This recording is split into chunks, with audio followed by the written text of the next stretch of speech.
The time has come. Place your hand within the bag of destiny and choose your fate. But know this, within the bag you may find your death. Now, choose!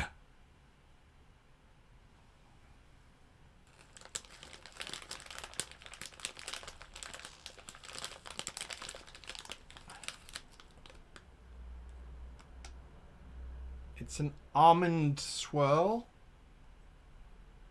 You have chosen wisely. You did not get the toffee.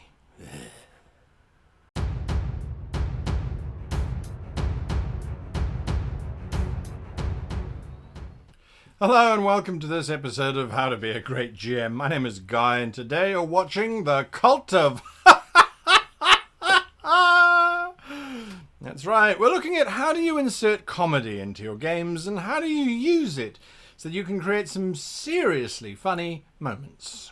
It's easier than you think if you follow these kinds of steps and you use comedy as it should be in the game, at least how I feel that it should be used in the game. Now, when we look at comedy, we break it down into four things. We look at the actual comedy itself, we look at its use, we look at how to balance it, we look at some ideas in terms of how you can make things funny. And I think the important thing to realize is what makes something funny. That's a question we're going to look at later on in the video, so stay with us for that. Right, so comedy. Comedy. What is something that's funny? Well, the bottom line is it's something that you and your group will find funny. So I can't prescribe to you, oh, this is funny or that is funny. Every culture has different senses of humor and groups within those cultures have different senses of humor and people have different senses of humor from within those groups. So you're going to have to find stuff that amuses you and stick to it. There's no reason or real option to try and pander to the rest of the group if they have different senses of humor. However, what do we mean by humor in terms of our role-playing space? Well, when I'm talking about humor, I'm talking about unexpected or surprisingly light results from a fairly serious situation. We're talking about, and that's the bare bones of humor in terms of how does it work. The characters are in a situation they think is going to have a disastrous or a negative outcome, and suddenly it has a humorous outcome. It has a light and unexpected outcome. The characters are facing off against a skilled swordsman who is rumored to be able to dispatch people with a single thrust of his fabled weapon.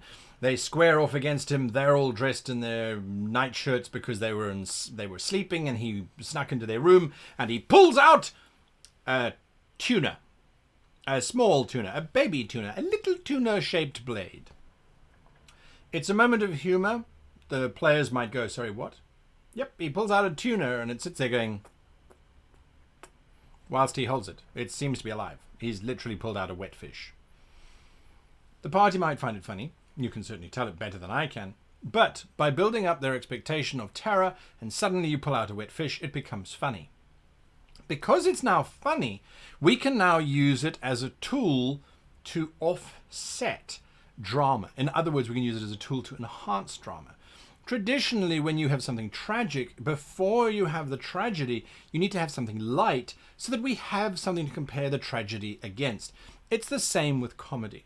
If you don't have a setup, or if you don't have the foil, so it's funny and then it's serious and then it's funny and then it's serious, if everything is just funny, eventually it no longer is funny. If everything is serious, it's never funny, which kind of goes without saying. However, by alternating, you keep things interesting, you keep things light.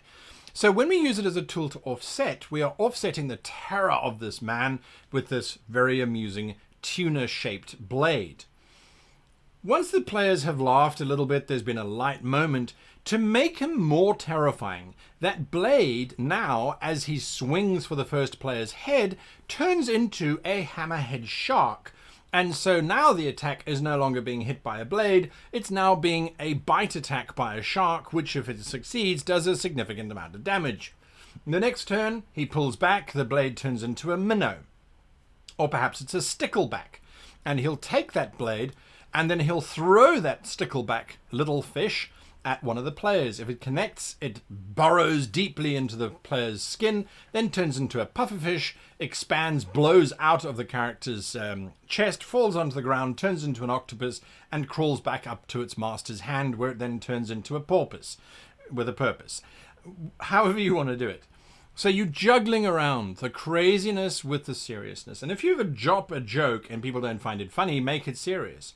So when you pull out the fish, if no one laughs, now you can make it the most deadliest weapon out there. If people laugh, that's fantastic. You still make it the deadliest weapon out there, because then it becomes far more memorable, because we were laughing, then we were screaming, then we were laughing again. It gives a great moment to the players. And that's really what we're talking about in terms of humor. We're lightening up the game a little bit. It needs to be real. That's the other thing. And I know that I've just given you an example of a sword that turns into various types of aquatic animals. But the idea is that for the individual using the weapon, it must always be real. Very seldom will you see in humor, whether it's in film or whether it's in a book, however you see it, very seldom will you see the individual who caused the humor to get that they caused the humor, or to be aware that what they have said is funny or is humorous.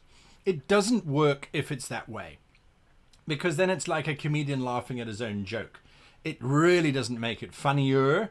It just kind of actually makes it sad. So it's okay, but it's not great.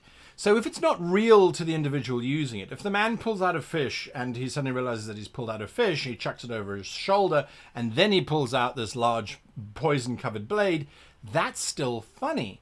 He's realized that he's pulled out the wrong thing and he hasn't pulled out his blade. But if he pulls out this fish and he starts laughing at his own blade because it's funny, again, if you don't turn it around by the fact that he's laughing because he knows that the players are laughing, and so he's laughing because, ha ha ha ha, when you finish laughing, you realize just how deadly this weapon is. So it must be real to those that are doing it.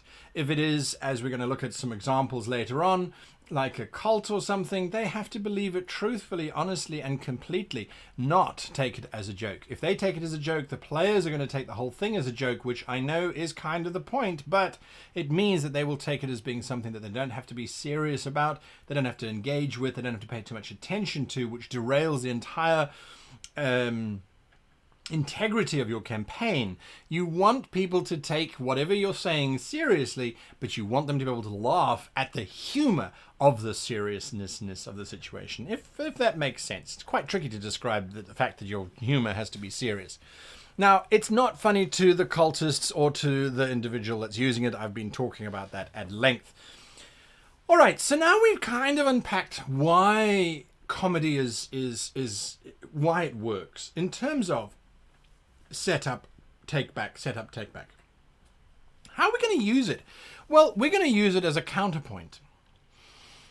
When you watch something like Indiana Jones and the Raiders of the Lost Ark, which now came out just after the Ark was actually made, in there is a scene where there's this amazing swordsman and he's busy swinging his blade around and he's looking as if he's going to beat Indiana Jones up, and Indiana Jones simply shoots him.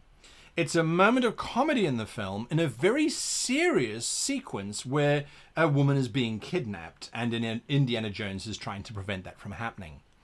By counterpointing this very serious chase sequence, it becomes much more interesting, much more engaging, and ironically, it almost becomes more valuable to us as a form of entertainment than if not. Having said that, if you look at a tense thriller where everything is on a knife edge and there is no room whatsoever for a joke or for a moment of laughter, that's a different story. And there, to break it with something like that, whether it's slapstick comedy or it's a turn of phrase, I don't think is going to be helping you in terms of telling your story. It might actually break your players out of it.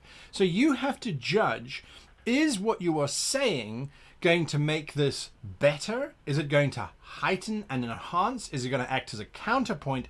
Or is it going to drag the entire thing down and take us away from the seriousness of it? So if it's a serious battle, if it's a serious fight, I would recommend just keeping the humor low. On the other hand, if it's just a fun chase sequence, if you play a fun game, this is how you use it.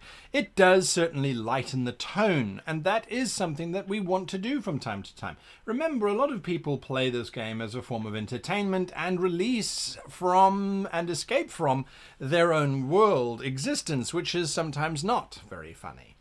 So by having a lighter situation, by making the game that much more entertaining, people might respond better. It's, again, entirely up to your group. Some groups don't like comedy whatsoever. They want it to be serious. That's fine, adjust to them. But occasionally, a little bit of humor now and then helps to make the seriousness more serious, because we know what it's like when it's not serious. Oh boy, to try and describe that. Now, to set horror tone, what do I mean by that? No, seriously, what do I mean by that? No. What I mean by setting horror tone is that horror traditionally needs to be offset by something. So if something is horrific, if there is blood on the walls and there is death everywhere, in order to make that sequence potentially more horrific, if you have a lighter moment beforehand or a light moment in that space, you can sometimes break up the tension and cause the players to invest more. So the horrific scene, and then you describe how the player steps onto an eyeball and can feel it burst with that fluidic sloshing sound as they step onto the eyeball of the dead priest. That's horrific. The players might have a different relationship to the priest. They might have discovered that the priest was an evil individual. If, as it bursts, it splatters out onto a book, causing the book to open up to a paragraph that says, "Thou shalt not splash," that could be a moment of humor where the players then will smile, laugh, and carry on with the show. So it's entirely up to you. And of course, it's always fun. It's always fun to try and add in humor, but not force it. Never try and force it. So we need a balance. Humor must be balanced. It can be funny, but it can be dark. It is very seldom that the outcome of a humorous thing has any real value. So if you are having that splash of the eyeball, if you're having the fish attack, the humor side shouldn't have much value in terms of mechanics, in terms of gameplay. The game should still play out, physics should still apply, etc., etc., etc. Don't suddenly suspend the rules because you're being funny. On the other hand, too much of it and it becomes dangerous. You get a farce. Players don't take anything seriously. Players simply think the whole thing is a stand-up joke. Don't become a stand-up comedian whilst running role-playing. That also can be equally distracting and undesirable, so avoid that. Humor can be used to heighten danger. It can be used to create expectation. So the next time the players see someone pulling a fish out of their pocket and they have had the experience of it turning into a shark and then whatever, now their expectation will be that it's going to do the same thing. Now when the person pulls the fish out, realizes that that's for dinner, puts it back in their pocket and then pulls out the blade, you've set up another humorous moment, but you have also created in your players a sense of fun that, oh, okay, yeah, great. So there are ways and means of doing it. Don't overdo it. That, I think, is something that is appropriate for almost everything that we do within role-playing. Do not overdo it. Finally, some ideas. Students out of their depth. In a world, in most fantasy worlds anyway, you are going to have students of the divine, of the arcane. You might have a young ranger who is still learning how to be a bear cub and lose, so there are many, many, many ways of using the learning side where the characters themselves might be learning, and so you're going to make it fun. I had a group that encountered a cult of students who had decided that learning was the biggest enemy to students, and so if they burnt and destroyed all of the books, they would be much better students because there wouldn't be anything for them to learn, so they would pass their exams. It sounds crazy, but it was based on some real-life politics from my home country, which, yes, does boggle the mind. In the game, it became very fun. They were able to use those students to gain information for the mission that they were on, whilst laughing at the ludicrous nature of the students. The students later on proved to be a valuable asset to them because they engaged with them. But there was, as I said, laughter. Guards are always a source of humour. I took an arrow to the knee. We know that joke. It's been around forever now. it is also a space for you. Now, when the player characters are cornered, they've said something stupid or they've done something stupid in the presence of guards, or guards have arrived and they have not escaped. It always happens, does it not? The guards arrive. If the guards are the typical Keystone Cops type of guards, so they are completely inept, they go about things the wrong way. I always think of Stan Laurel and Oliver Hardy when I think of guards in terms of being these bumbling idiots who basically don't really know what's going on. You use them to offset some very vicious captains and some very, very, very good inquisitors, and you're now starting to create a wonderful juxtaposition that makes your captain and inquisitors seem that much more capable, that much more terrifying than the guards themselves. And mad kings, mad queens, mad bishops, mad. You can play on that kind of idea, on this insanity that pervades through, oftentimes with power.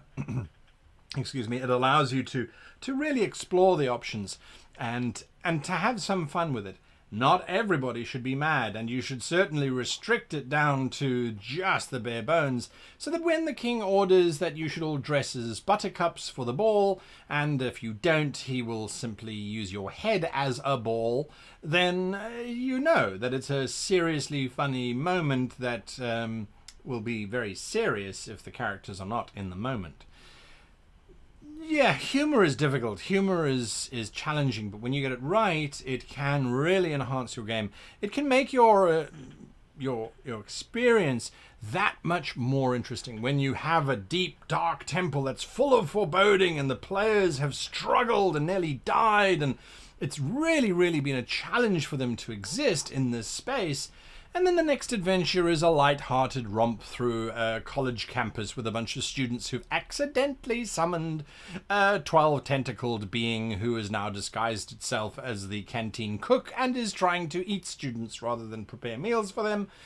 Suddenly, it sets the tone. It makes it a much more enjoyable playing experience. And I really think if you get the balance right, you can make your games that much more desirable for people to come back to.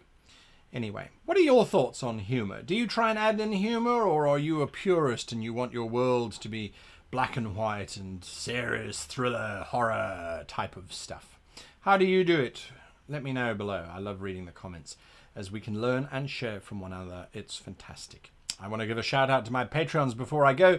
You guys really do support the channel and you do make it absolutely possible. So I thank you to each and every single one of you. Until next time, if you are looking for a table, if you're looking for a group to play with, RPG Table Finder is something to have a look at. RPGTableFinder.com is a app. It's a website that our very own Web Goblin put together specifically so that you could find other players out and about the world. So for online play or actual location round the table play, have a look and also let us know what you think. We put in a lot of effort to make sure that it really does work for what we wanted to do, and it is, of course, free to use. Until then, I wish you and yours the very happiest of gaming. You are next to draw your destiny. No, not you. Not you. You didn't hit the like button. You are next to draw your destiny. No, you didn't hit the subscribe button. I don't want you. Go away. Go away. I am the next to draw from the bag of destiny, for I hit the Goblin Bell, so that I can be alerted to future videos as they come out. And I draw from the bag... another almond swirl.